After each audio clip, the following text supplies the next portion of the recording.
Oi, gente, tudo bem com vocês? Espero que todo mundo esteja bem. Hoje a gente vai falar sobre a segunda lei da termodinâmica, mas antes de começar, vamos dar uma lembradinha em algumas coisas que a gente viu nas últimas aulas, a respeito de trabalho e energia interna. Então, vamos imaginar que a gente tem aqui um gráfico de pressão por volume e a gente vai ter dois tipos de transformações diferentes. Só que essas duas transformações têm uma coisa em comum: elas saem do ponto A e voltam para o ponto A no final. Então, elas são do tipo cíclicas, porque elas saem de um ponto e voltam para o mesmo ponto. E a partir daqui ela começa de novo o processo. Aqui é a mesma coisa. Só muda da de cá para de lá, só muda o caminho que ela faz no diagrama, né? Então, essa aqui vai para o ponto B por aqui e volta para o ponto A por aqui. Essa é o contrário, ela vai por aqui e volta por lá, tá bom? E isso tem algumas consequências que a gente já vai discutir. Mas qual que é o ponto que eu quero lembrar com vocês primeiro? Como essa transformação sai do ponto A e volta para o ponto A, então a temperatura inicial e a final é a mesma, que é a temperatura desse estado A. Então, se a temperatura inicial e a temperatura final são a mesma, significa que não tem variação da energia interna, já que ela só depende da temperatura. Então, se a temperatura final é igual à inicial, a energia interna final também é igual à inicial, e variação é final menos inicial, então vai ser zero para ambas as situações. Além disso, a gente sabe que quando a gente tem um gráfico de pressão por volume, o trabalho é calculado pela área que tem embaixo da curva. Então, por exemplo, aqui é de A para B. A área que tem aqui embaixo é o que está pintadinho em azul, lá no fundo, estão vendo? É tudo que tem daqui até o eixo do volume. Então, é essa área maior. E a gente sabe que quando o volume aumenta, o trabalho é positivo, que é o que acontece aqui na transformação azul. Na hora que ele volta, então de B para A gente tem uma área diferente, então o trabalho vai ser diferente também, que é o que eu pintei aqui de verdinho. E a gente sabe que quando o volume diminui, ele está indo contra, né, o aumento, então se o volume diminui, nosso trabalho é negativo. E o trabalho do ciclo todo é a soma das partes, né? Ele vai do A para o B, depois do B para o A. Poderia ter várias outras etapas, não tem problema. Eu desenhei um ciclo qualquer. O importante do ciclo é só que ele comece e termine no mesmo lugar. Então, como tem só duas partes, o trabalho do ciclo todo vai ser a soma das duas partes. Aí, olha que interessante. A gente tem o trabalho de A até B, que é positivo e é o azul. Mais o trabalho de B até A, que é negativo e é o verde. Então, basicamente, o que a gente faz? A gente pega a área em azul, que era tudo isso, e tira, porque ela é negativa, a área em verde. Então, a gente vai pegar azul e tirar a verde. Sobra só o de dentro do ciclo, que é o rosa. Então, o trabalho realizado por um ciclo é simplesmente a área que tem dentro daquele ciclo. E o sinal dele vai depender do sentido em que ele está sendo percorrido. Por quê? Vamos entender. Então, ó, aqui a gente fez um menos o outro e aqui também um era positivo e o outro era negativo. O que que muda?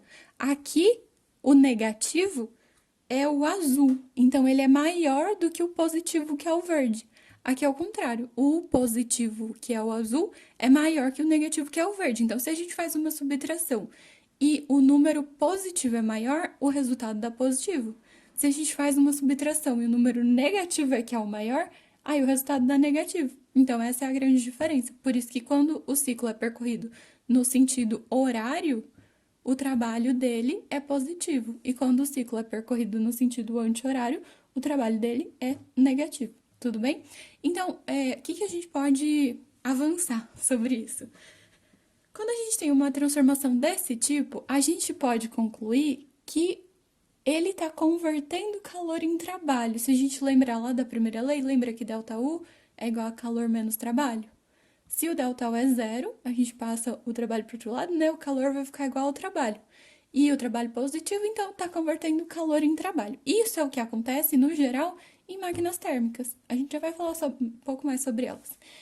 Enquanto nesse daqui, como o trabalho era negativo e também vai acontecer de o calor ser igual ao trabalho, está acontecendo o contrário. Então, esse tipo de ciclo é o que acontece em máquinas frigoríficas, que convertem trabalho em calor. E aí a gente pode aprofundar um pouco mais nas máquinas térmicas e nas máquinas frigoríficas. Então, o que acontece numa máquina térmica? A gente pode imaginar o seguinte: é como se fosse o motor de um carro, por exemplo. O que o motor de um carro faz? Ele queima o combustível e o calor gerado por essa queima vai ser usado para o carro andar. Só que parte desse calor que foi gerado pelo combustível vai ser perdido, porque se você puser a mão ali perto, você vai ver que tá quente, né? Tá perdendo uma parte daquele calor. Então, o que acontece? A gente tem uma fonte quente, no caso do carro seria ali onde está acontecendo o combustível, a queima do combustível. Então, só para a gente se situar, uma fonte térmica, a gente pode imaginar como sendo uma coisa que tenha temperatura e por mais que essa coisa ganhe ou perca calor, a temperatura dela não se altera. Então, a temperatura da fonte quente vai ser sempre a mesma, independente de quanto calor ele esteja perdendo. E a temperatura da fonte fria vai ser sempre a mesma, independente de quanto calor ele esteja ganhando ou perdendo, tanto faz. Então, uma máquina térmica é uma coisa que opera entre duas fontes térmicas, uma quente e uma fria. Por que uma é quente e uma é fria? Porque uma tem que ter temperatura maior, e a gente chama ela de quente, e a outra tem que ter temperatura menor, e a gente chama ela de fria. Então, volta no carro. O que ele faz? Ele retira o calor da fonte quente, uma parte é usada para o carro andar, então isso a gente vai chamar de trabalho, é o que vai ser útil, né? O que vai ser bom pra gente, é o nosso objetivo, e uma parte é perdido. Então a fonte fria, no exemplo do carro, seria, por exemplo, a atmosfera, porque ele perde e manda para fora do carro, né? Então, o que a gente pode concluir? O ideal é que não fosse perdido esse calor, porque ele é inútil, basicamente, né? O ideal é que a gente conseguisse tirar o calor da fonte quente e transformar tudo em trabalho. Porém, a gente vai ver que isso não é muito possível. Mas aguentem um pouquinho. Então, o que a gente pode concluir? Esse calor da fonte quente vai ser o total de calor que está entrando na nossa máquina térmica, o total de energia que está entrando. Imaginem que a máquina seja esse coisinho verde.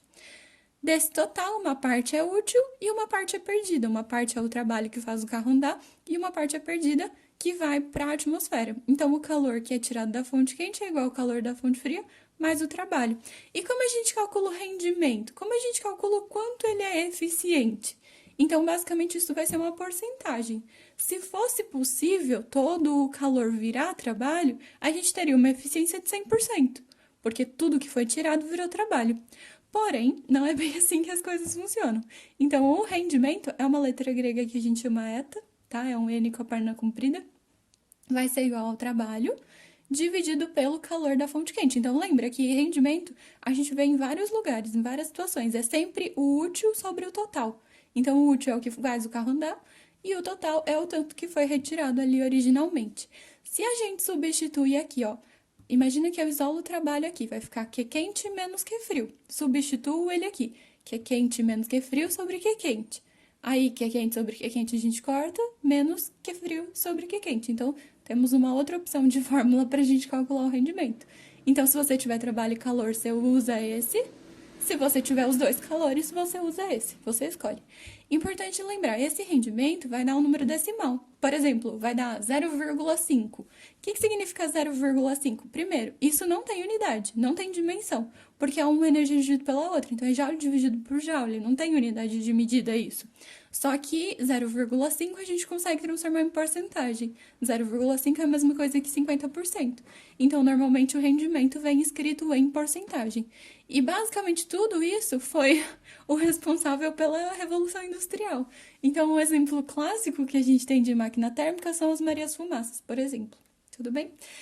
E seguindo a mesma ideia, a gente também tem as máquinas frigoríficas, que basicamente vão fazer o inverso do que faz a máquina térmica. Então, o que a máquina frigorífica faz? É tipo a geladeira da casa de vocês. O que a geladeira da casa de vocês faz? Ela retira calor de uma fonte fria, ou seja, de alguma coisa que está numa temperatura menor, que seria dentro da geladeira. Então, ela tira calor de lá. E o que acontece para ela conseguir tirar calor de lá? Você precisa ligar ela na tomada. Então, precisa que, no caso da máquina frigorífica, tem que estar entrando um trabalho nela e não saindo, igual acontecia aqui. Então, esse trabalho que entra, no caso da geladeira, seria ela estar ligada na tomada. Então, para ela tirar calor da fonte fria, ela precisa estar ligada na tomada. Só que o que acontece atrás da geladeira? Vocês já puseram a mão ali atrás. é quente. Então, o que está acontecendo ali? Ela está perdendo calor, ela está cedendo calor para uma fonte quente, que seria fora da geladeira. Então, ela tira o calor de dentro e manda calor para fora. Só que o que a gente pode concluir daqui? Pensem comigo. Esse daqui tá entrando na máquina, que é o verdinho, lembra? Esse tá entrando, esse tá entrando. Então, a soma desses dois, por conservação de energia, tem que ser igual a esse, certo? Então, opa, peraí. Aí a gente conserta, né? Porque tá escrito errado aí. Vou aprimorar minhas técnicas de conserto. Tudo bem? Vamos dobrar aqui. Agora tá certo. Então, esses dois entraram, a soma deles tem que ser igual ao que saiu. O que a gente pode concluir daqui, ó? Se o que é quente é o que é frio mais o trabalho, então o que é quente com certeza é maior do que o que é frio, porque ele tem uma outra parcela somada aqui. E nessa situação a gente vai considerar todo mundo positivo, tá bom? A gente já analisou quem entra, quem sai, quem ganha, quem perde, então a gente vai usar só o módulo dos calores e dos trabalhos. E do mesmo jeito que a gente tinha o rendimento aqui, aqui a gente vai ter uma eficiência. A eficiência também vai seguir a lógica de útil sobre total. Então, no caso da máquina, da geladeira, de uma máquina frigorífica no geral, o que tem que entrar vai ser a energia elétrica, vai ser a energia que vem da tomada. E o que é o nosso objetivo, no caso da máquina frigorífica, é retirar o calor da fonte fria. Então, a eficiência vai ser medida como o calor da fonte fria dividido pelo trabalho. E agora sim, a gente chegou na segunda lei da termodinâmica, oficialmente, que diz o enunciado dela pode ser feito de duas formas diferentes que no fundo significam a mesma coisa, tá? Então, a primeira forma é que o calor não passa espontaneamente de um corpo para o outro que tem a temperatura mais alta, então ele nunca vai sozinho de um corpo mais frio para um corpo mais quente. Ele só vai se tiver aquela ajudinha, né? Aquele trabalho agindo que nem acontecia na máquina frigorífica. Então, a palavra-chave aqui é o espontaneamente. Ele não passa espontaneamente, mas se tiver o trabalho, ele passa, tá? Então, o segundo enunciado diz que é impossível a gente construir uma máquina que opere em ciclos e que o único efeito seja retirar calor de uma fonte e convertê-lo integralmente em trabalho. Traduzindo, não existe máquina com rendimento igual a 100%. É impossível a gente ter uma máquina que converta totalmente o calor da fonte quente em trabalho sem passar nada para a fonte fria. Tudo bem? Então, no fundo, é a mesma coisa que está sendo dita nos dois, só de jeitos diferentes. E aí, a gente pode pensar o seguinte, olha, eu quero construir uma máquina que tenha o maior rendimento possível que obedeça à segunda lei da termodinâmica. Então, eu sei que não vai ser 100%, mas deve existir um máximo. Então, foi basicamente isso que o Carnot estudou. E aí, ele chegou à conclusão, resumindo toda a história, logicamente, ele chegou à conclusão de que existia uma máquina que era possível de ser construída que teria um rendimento chamado rendimento ideal, que seria o maior possível. E essa máquina ficou conhecida como máquina de Carnot. E ela opera de acordo com o ciclo de Carnot, tudo em homenagem ao Carnot. Então, o que acontece nela? Basicamente, são duas transformações adiabáticas alternadas de duas transformações isotérmicas. Então, como ficaria o gráfico disso? Imaginemos que comece... Lógico que é um ciclo, né? Então, não tem como... Enfim, eu vou escolher um ponto para começar. Vou começar aqui no ponto A. Então, de A para B, ela vai ser uma transformação isotérmica. De B para C, adiabática, quer dizer, não troca calor. Lembrando que isotérmica é a que mantém a temperatura constante, né? Então, aqui ficou constante a temperatura, aqui não trocou calor, mas mudou de temperatura. Aí, ele foi de C para D sem trocar de temperatura, então outra isotérmica. E de D para A, voltou lá para o estado A, sem trocar calor. Então, outra adiabática. Então, um ciclo de Carnot são duas adiabáticas e duas isotérmicas alternadas. Então, uma de cada. E aí, como são isotérmicas, então, basicamente, esse ciclo está agindo entre duas isotermas. Uma de temperatura maior, uma de temperatura menor. Lembrando que a maior que fica mais para cima, assim, na diagonal, né?